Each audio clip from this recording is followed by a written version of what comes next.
నమస్కారం అనిల్ సింగ్ గారు. నమస్తే శిరీష. సార్, బేసిక్గా మంచి మంచి ఐడియాస్ ఇస్తూ ఉంటారు మీరు. మన మనీని ఎలా డబుల్ చేసుకోవాలి అని, అలాగే ఉన్న మనీని ఏ విధంగా సంపాదించుకోవచ్చు అని. అయితే మనము జనరల్గా ఎక్కడికైనా బయటికి వెళ్ళినప్పుడు టోల్ ట్యాక్స్ కడుతూ ఉంటాం.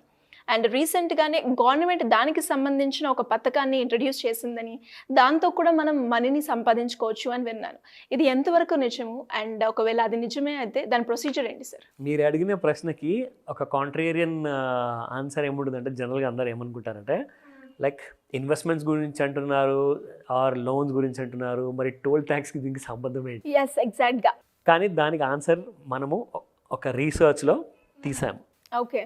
ఆ ఆన్సర్ ఏంటంటే, అఫ్కోర్స్ మీరు హైవే రోడ్స్, టోల్ గేట్స్ ఉంటాయి, టోల్ ట్యాక్స్ ఖచ్చితంగా కట్టాలి. ఇంతకుముందు ఎలా ఉండిందంటే, నేను మినిస్టర్ కొడుకుని, నేను మినిస్టర్ సంబడి పొలిటీషియన్ కొడుకుని అని చెప్పేసి ఏదో ఒకటి చెప్పి వెళ్ళేవాళ్ళు. బట్ ఇప్పుడు అలా లేదు. ప్రభుత్వం ఏం చేస్తుందంటే, ఇవన్నీ స్టోరీస్ వినే అవసరం లేదు, డైరెక్ట్గా ఫాస్టాగ్ అనేది ఇంట్రొడ్యూస్ చేసేయండి. అది ఎవరైనా సరే అక్కడ ఫాస్టాగ్ స్టిక్కర్ అంటించేస్తే వితిన్ ఫ్యూ సెకండ్స్లో మీరు గేట్ ఓపెన్ అయిపోతుంది, స్కాన్ అయిపోయాక వెళ్ళిపోవచ్చు. అంటే టోల్ ట్యాక్స్ అనేది అక్కడ ఆటోమేటిక్గా డెబిట్ అయిపోతుంది అకౌంట్లో నుంచి. అదొకటే కాదు, దారిలో స్పీడ్ లిమిట్ని ఉల్లంఘించిన అమౌంట్స్ అప్పుడు కూడా డెబిట్ అవుతాయి. తెలుసా మీకు ఈ విషయం? 1000 rupees plus GST. So if you cross the speed limit, 100 ఉంది, 120కి వెళ్తున్నారు, అయిపోయింది, డబ్బులు పోయినట్టే అకౌంట్లో. సో ఇలా government has planned and secured చాలా రిటర్న్స్ పబ్లిక్లో నుంచి పెనాల్టీ రూపంలో. అంటే వాళ్ళందరినీ డిసిప్లిన్లో ఉంచాలని చెప్పే ఉద్దేశం. సో దట్స్ యాక్సిడెంట్స్ కాకూడదు, అందరూ సేఫ్ ఉండాలి. సరే, ఇవన్నీ మనం ఎందుకు మాట్లాడుతున్నామంటే, ఎవరైతే ప్రేక్షకులు ఈ వీడియో చూస్తున్నారో, ఎవరైతే ఈ విషయాన్ని ఫాలో అవ్వబోతున్నారో పెట్టుబడి రూపంలో, వాళ్ళందరికీ కూడా టోల్ ట్యాక్స్ పే చేసేవాళ్ళు కానివ్వండి, టోల్ ట్యాక్స్ పే చేయని వాళ్ళు కానివ్వండి, అవసరం లేని వాళ్ళు కూడా కానివ్వండి, ఇందులో ఒక చిన్న పెట్టుబడి పెడితే చాలు పెద్ద రిటర్న్స్ వస్తాయి. అదేంటి, టోల్ గేట్ మాకు రెంట్కి ఇస్తున్నారా? దాంట్లో నుంచి మనం డబ్బులు కడతాం కానీ మనకు కూడా డబ్బులు వస్తాయా? Exactly, that is the twist ఇక్కడ.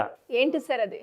నిజం ఏంటంటే, government of India through SEBI, securities exchange board of India నుంచి ఏం చేశారంటే, వాళ్ళ ద్వారా ఒక స్కీమ్ని తీసుకొచ్చారనమాట. ఓకే. అదేంటంటే ఇన్ఫ్రాస్ట్రక్చర్ ఇన్వెస్ట్మెంట్ ట్రస్ట్స్.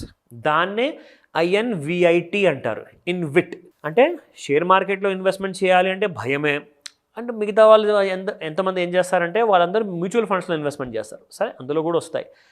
కానీ దాంతోపాటు మ్యూచువల్ ఫండ్లు కూడా కాస్తంత అప్స్ అండ్ డౌన్స్ ఉంటాయి కాబట్టి కొంచెం అక్కడ కూడా రిస్క్ ఉంది. కానీ ఇంకా రిస్క్ మనం తగ్గించుకొని కాస్తంత సేఫ్ రిటర్న్స్ మనం తెచ్చుకోగలిగే ఏదైనా ఆప్షన్ ఉందా అంటే ఇన్విట్స్.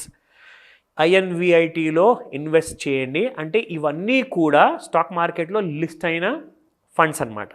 సో ఇందులో కూడా మనము ఇన్వెస్ట్మెంట్ చేస్తే మనకి minimum investment somewhere about 10,000 rupees ఉంటే చాలండి. Maximum sky's the limit. Okay. Yes, you can invest any amount. అయితే ఇందులో మనకి వచ్చేదేంటి, వాట్ కైండ్ ఆఫ్ రిటర్న్? సరే, టోల్ గేట్ అన్నాము, రైల్వేస్ ఉన్నాయి, ఇవన్నీ ఇన్ఫ్రాస్ట్రక్చర్లోకి వస్తుంది అనమాట. దాంతోపాటే పవర్ ప్లాంట్స్ ఉన్నాయి. సో గవర్నమెంట్ ఏం చేస్తుందంటే, ఇవన్నిటికీ కలిపేసేసి ఒక ఇన్విట్ అని చెప్పేసి ఒక ఆప్షన్ క్రియేట్ చేసింది.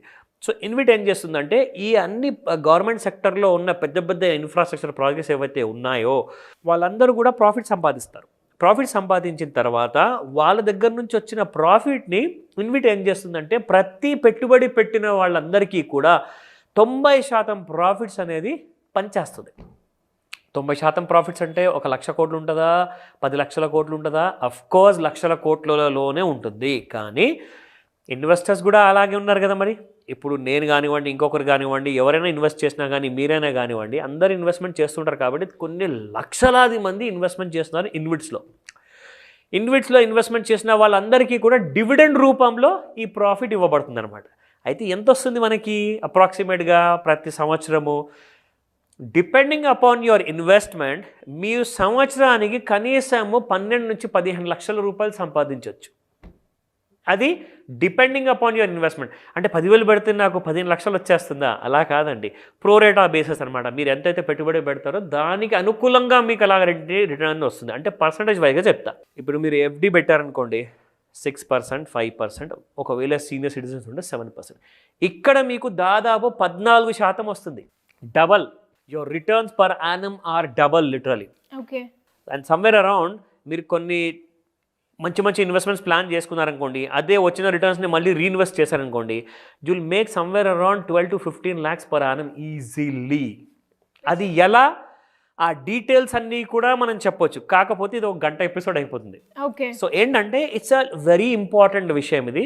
సో ఈ విషయాల్లో ఫస్ట్ ఆఫ్ ఆల్ మనం చెప్పాల్సింది ఏంటంటే, ప్రతి డివిడెండ్ ఏదైతే ఇండివిడ్ ద్వారా ఒక హోల్డర్కి అంటే ఇన్వెస్టర్కి వస్తుందో అది వాళ్ళ సేవింగ్స్ అకౌంట్లో క్రెడిట్ అయిపోతుంది, వాళ్ళ డీమ్యాట్ అకౌంట్లో క్రెడిట్ అయిపోతుంది అనమాట. సో అందులో ఎలా ప్రొసీడ్ అవ్వాలి ఆ డీటెయిల్స్ అనేది మొత్తం చాలా సింపుల్గా ఉంటుందండి.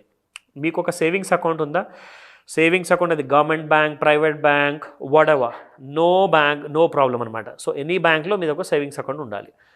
మీరు ఎవరి దగ్గర అయినా అదే బ్యాంక్లో మీకు అకౌంట్ ఉంటే మీరు అక్కడే మీరు ఒక డిమాట్ అకౌంట్ కూడా ఆప్షన్ తీసుకోవచ్చు, ఎందుకంటే ఇది ఆప్షనల్ కాబట్టి మీరు అడిగి మరీ తీసుకుంటే మీకు ఇస్తారు. ఒకవేళ మీరు బ్యాంకర్ దగ్గర కాదు, ఒక స్టాండ్ అలోన్ బ్రోకర్ దగ్గర వెళ్తారనుకోండి. స్టాండ్ అలోన్ బ్రోకర్ అంటే ఎవరైతే ఓన్లీ షేర్ మార్కెట్ బిజినెస్లో, ఇన్విట్స్ బిజినెస్లో, బ్రోకింగ్ బిజినెస్లో ఉన్న వాళ్ళు మాత్రమే, అంటే వాళ్ళకి బ్యాంక్స్ సంబంధం ఉండదు. సో ఒక స్టాక్ బ్రోకర్ దగ్గర వెళ్తారు, వాళ్ళ దగ్గర వెళ్ళేసేసి డిమాట్ అకౌంట్ ఓపెన్ చేస్తారు. మీ దగ్గర ఉన్న సేవింగ్స్ అకౌంట్ని ఏదైతే బ్యాంక్లో ఉందో అది మీరు లింకప్ చేసేస్తారు. సో ఆ లింకప్ చేసినందువల్ల ఏమవుతుంది, మీ సేవింగ్స్ అకౌంట్ నుంచి డబ్బులు మీ డిమాట్ అకౌంట్కి వెళ్తాయి. అక్కడ నుంచి మీరు ఆ ఇన్విట్ అనేది ఆప్షన్ మీరు కొనుక్కోవచ్చు. ఎందుకంటే ఈ విషయం చాలామందికి తెలియదు. మనం టోల్ ట్యాక్స్ పే చేయడం మాత్రమే కానీ టోల్ గేట్ వాళ్ళ బిజినెస్లో నుంచి మనం కూడా షేర్ పొందగలుగుతామా అన్న విషయం అనేది ఎవరికి తెలియదు. ఎందుకంటే చాలామంది కసురుకుంటున్నారండి, ఎందుకంటే toll gate prices have increased a lot అనమాట. ఇంతకుముందు ₹1, ₹5, ₹10 వసూలు చేసేటోళ్ళు ఇప్పుడు కొన్ని వందల్లో తీసుకుంటున్నారన్నమాట. సో వాళ్ళ దగ్గర నుంచి కూడా మీరు ప్రాఫిట్ తీసుకోవచ్చు. సో ఇదంతా ఏంటంటే ఎవరికైతే బాగా కోపం ఉందో ఈ టోల్ గేట్స్ మీద కట్టి అసలు విసిగిపోయారో వాళ్ళందరికీ ఇది మంచి ఆప్షన్, ఇమ్మీడియట్గా తీసుకోమని చెప్తాను. నిజంగా. ఇంకొక విషయం చెప్తాను, ఇది ఏ కంపెనీ షేర్కి చెందిన షేర్ కాదు ఇది. ఎందుకంటే ఒక కంపెనీ ఎప్పుడైనా మూతపడచ్చు. ఆ కంపెనీ మూతపడింది అనుకోండి, మీ దగ్గర షేర్ వాల్యూ జీరో అయిపోతుంది. జీరో అయిపోయే ఛాన్సెస్ అక్కడుంది, కానీ ఇన్విట్స్ మాత్రం ఎప్పుడు క్లోజ్ అవ్వవు. ఎందుకంటే ఒక దేశంలో, అది భారతదేశం కానివ్వండి, ఏ దేశమైనా కానివ్వండి ప్రపంచంలో, వాళ్ళందరి దగ్గర ఒక ఇన్ఫ్రాస్ట్రక్చర్ ప్రొవైడ్ చేయడానికి గవర్నమెంట్ కొన్ని పాలసీస్ క్రియేట్ చేస్తుంది అనమాట. ఆ పాలసీస్ ప్రకారంగానే క్రియేట్ చేసిన ఇన్విట్ కాబట్టి ఇది ఎప్పటికీ జీరో అవ్వదు. ఎన్ని ఇన్ఫ్రాస్ట్రక్చర్స్, ఎన్ని రోడ్స్, ఎన్ని రైల్వేస్, ఎన్ని పవర్ ప్లాంట్స్, ఎన్ని public sector companies or government infrastructure companies అన్నీ పెరుగుతూ ఉంటాయో అప్పటిదాకా మీకు ఇన్విట్స్ వాల్యూ పెరుగుతూనే ఉంటుంది, జస్ట్ లైక్ బంగారం. ట్రూ. సింపుల్ వర్డ్స్ చెప్పాలంటే బంగారంలోనే మీరు పెట్టుబడి పెట్టారు. అయితే బంగారంలో ఉన్న ఒక చిన్న డిసడ్వాంటేజ్ ఏంటంటే, ఆ బంగారాన్ని ఒకవేళ మీరు ఫిజికల్ రూపంలో కొంటే మాత్రం చాలా ఈజీగా సేల్ చేయలేరు. కానీ ఇన్విట్స్ ఏంటంటే మీ ఫోన్లో ఉన్న యాప్లో నుంచి మీరు పెట్టుబడి పెట్టేసేసి మీరు ఇమ్మీడియట్గా విత్డ్రా చేయాలన్నా జస్ట్ సెల్ అని బటన్ నొక్కితే ఇమ్మీడియట్గా మీ అకౌంట్లోకి క్యాష్ వచ్చేస్తుంది. So it's a beautiful option. And especially ఎవరైతే టోల్ ట్యాక్స్ పే చేస్తున్నారో వాళ్ళకి ఇది చాలా బెనిఫిట్, చాలా especially travel companies and drivers ఎవరైతే ఉంటారో వాళ్ళకి. And great information sir. మరి ఇలా ఎవరైనా కూడా లోన్స్కి సంబంధించిందో లేదంటే స్కీమ్స్కి సంబంధించిన ఇన్ఫర్మేషన్ తెలుసుకోవాలి అంటే ఏ విధంగా మిమ్మల్ని అప్రోచ్ అయ్యే ఛాన్స్ ఉంది? ఖచ్చితంగా శిరీష, ఎందుకంటే ఇందాక మనము ఈ ఇన్విట్స్ గురించి మాట్లాడుకున్నాము, అలాగే ఇంకా వేరే ఇన్వెస్ట్మెంట్ ఆప్షన్స్ ఉన్నాయి. వీళ్ళతో పాటే చాలామందికి అప్పులు ఉన్నాయి.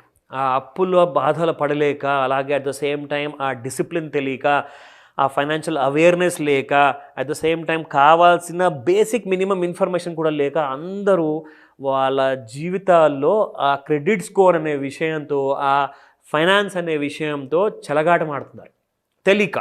ఎందుకంటే తెలిసిన తప్పులు కావు ఇవి. ఎవరు కూడా ఇలాంటి తప్పులు తెలుసుకున్న తర్వాత చేయరు, ఎందుకంటే వాళ్ళ కెరియర్ ఫినిష్ అయిపోతుంది. ఒకసారి క్రెడిట్ స్కోర్ మినిమంకి వచ్చేసింది అనుకోండి, మినిమం ఇస్ 300, మ్యాక్సిమం ఇస్ 900. ఒకవేళ అలా పడిపోయిందంటే మాత్రం ఖచ్చితంగా ఏ బ్యాంకు కూడా దగ్గర రానివ్వదు. దానికి ఎలాంటి కైండ్ ఆఫ్ స్ట్రాటజీస్ ఉన్నాయి, ట్రిక్స్ ఉన్నాయి, అవన్నీ కూడా మనం క్లాస్లో నేర్పిస్తాము. అట్ ద సేమ్ టైం ఎవరికన్నా పర్సనల్ అపాయింట్మెంట్ కావాలి అంటే ఆర్ కాల్ అపాయింట్మెంట్ కావాలి అంటే స్క్రీన్ పైన కనిపిస్తున్న నెంబర్కి కాల్ అయినా చేయొచ్చు, లేదంటే వాట్సాప్ మెసేజ్ కూడా పంపిస్తే మీకు ఇమీడియట్గా రెస్పాన్స్ కూడా వస్తుంది. సో పూర్తి డీటెయిల్స్ మీకు తెలియజేయబడతాయి. సో ఇమీడియట్గా రిజిస్టర్ చేసుకోండి. Thank you sir. Thank you so much. Welcome Sirisha.